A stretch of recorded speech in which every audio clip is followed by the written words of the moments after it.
Assalamualaikum warahmatullahi wabarakatuh. Baik, saya akan menjelaskan mengenai kirim data ke SIMDIP atau SIMDIP. Sebelumnya perkenalkan diri, saya Aditya Gustian. Saya menjelaskan ini untuk memenuhi tugas proyek UAS mata kuliah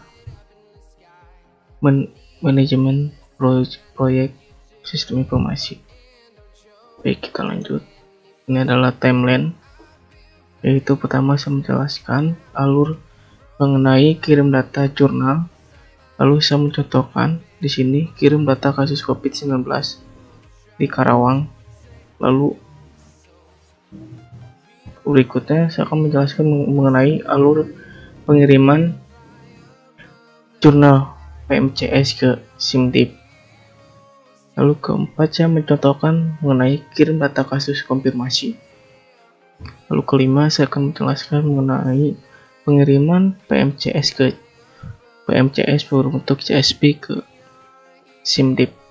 Lalu saya mencontohkan kembali, yaitu mencocokkan antara data lapor COVID-19 Karawang dengan UO record atau NAR. Baik, selanjutnya saya akan menjelaskan. Sebelumnya saya menjelaskan terlebih dahulu jurnal itu apa sih. Jurnal itu adalah sebuah jurnal ilmiah yang menerbitkan akademik yang umumnya itu berupa laporan yang berisikan tentang ilmu pengetahuan.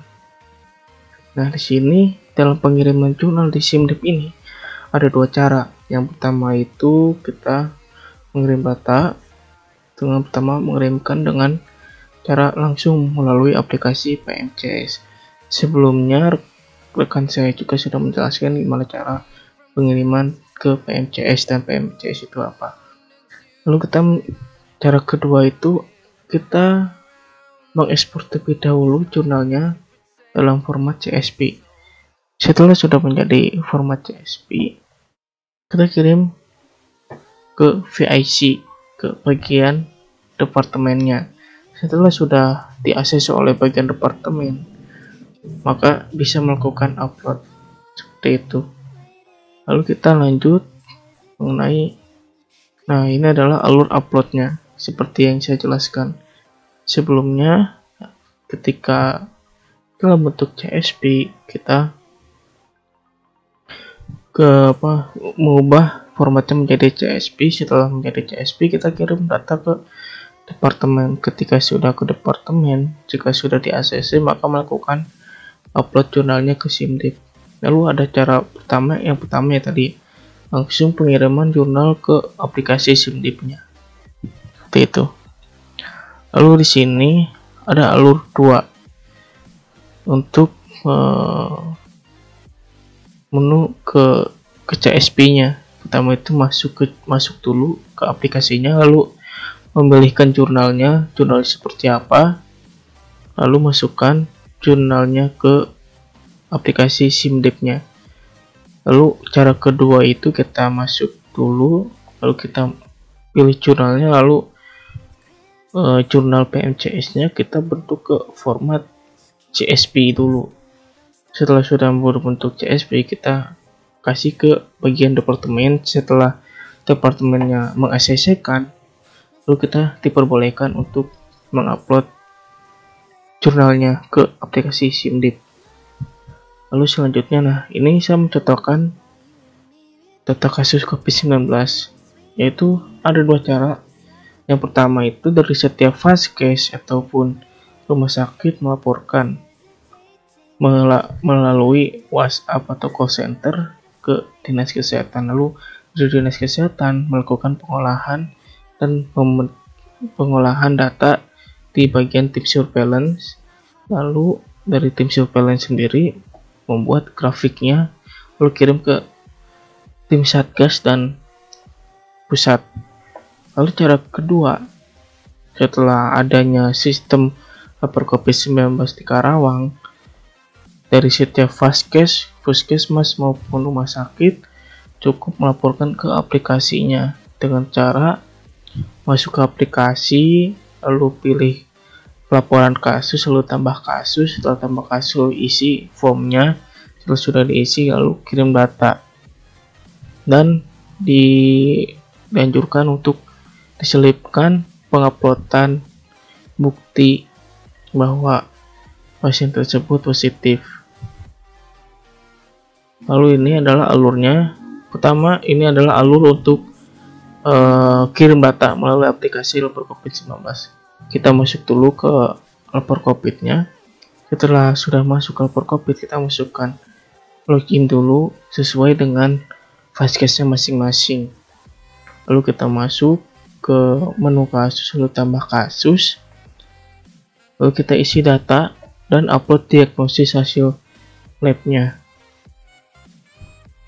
lalu memberikan keterangan bahwa pasien tersebut adalah pasien konfirmasi, kontak erat, atau isoman.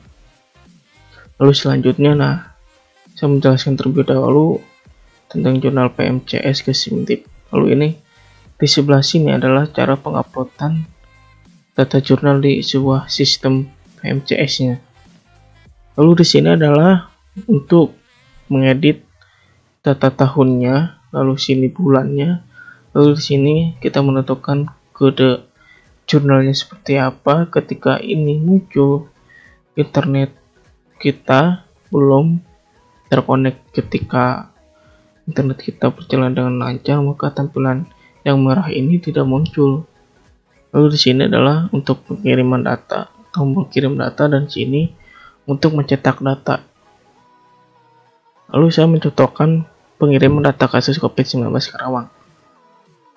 Jadi di data kasus COVID-19 ini saya bertugas di bagian surveillance COVID-19 di Dinas Kesehatan, yaitu saya bertugas kadang menginput suatu data kasus perusahaan terkonfirmasi COVID. Lalu saya masuk ke webnya terlebih dahulu, ke lapor COVID, lalu kita pilih menu buat laporan kasus. Setelah masuk ke buat laporan kasus, kita memvalidasi NIK tersebut. Apakah NIK tersebut sudah pernah terdaftar atau belum? Jika belum, maka kita langsung masuk ke halaman pengisian form. Seperti itu. Kita lanjut. Nah, di sini adalah potongan pengisian form ya. Kurang lebihnya di sini kita memasukkan nicknya akan otomatis karena tadi sudah memvalidasikan. Kita masukkan nama, lalu tanggal lahir, lalu nama orang tua, terus ada apa lagi, upload hasil labnya, hasil diagnosis si pasiennya, lalu memberikan kriteria terakhir apakah pasien tersebut kontak erat, suspek, probable, atau konfirmasi. Maka kita tulis tanggal pasien tersebut keluarnya hasil labnya, misalkan tanggal sekarang, lalu di sini tanggal 9 bulan 12 gitu, seperti itu. Lalu selanjutnya itu kita memberikan data-data kontak eratnya dengan siapa saja, seperti itu. Kita selanjutnya, lalu di sini saya menjelaskan terlebih dahulu jurnal PMCS ke CSP. Jadi sebelum ke penguploadan, kita ubah dulu jurnal PMCS ini ke CSP. Kita ubah dulu tahunnya, bulannya, lalu kode SPK-nya seperti apa, lalu ubah data menjadi CSP. Seperti itu, lalu generate CSP untuk mengirim jurnal ke SIMDIP-nya. Nah, lalu saya memberikan contoh mengenai ini, yaitu pengecekan data terkait dari lapor COVID-19 ke All Your Record atau NAR. NAR ini adalah suatu aplikasi COVID-19 di nasional untuk pemantauan atau penentuan status pasien konfirmasi terakhir, apakah dia sembuh atau meninggal. Jadi di sini penentuan data-data nasional ini ada. Jadi di sini kita copy nicknya, lalu kita masukkan nicknya ini ke NAR-nya. Di sini nick, sini lalu tampilkan. Setelah menampilkan, maka akan menampilkan nama, jenis kelamin, dan lain-lain. Lalu asal file cache-nya di mana, lalu tanggal pelaporan. Jika di lapor COVID-nya ini dinyatakan sembuh, maka di sininya dicentangkan verifikasi bahwa pasien ini telah sembuh, lalu di bawahnya simpan. Seperti itu teman-teman, untuk contoh mengenai dari lapor COVID ke new on record COVID-19 nasional. Baik, terima kasih teman-teman. Mohon maaf jika ada salah. Wassalamualaikum warahmatullahi wabarakatuh.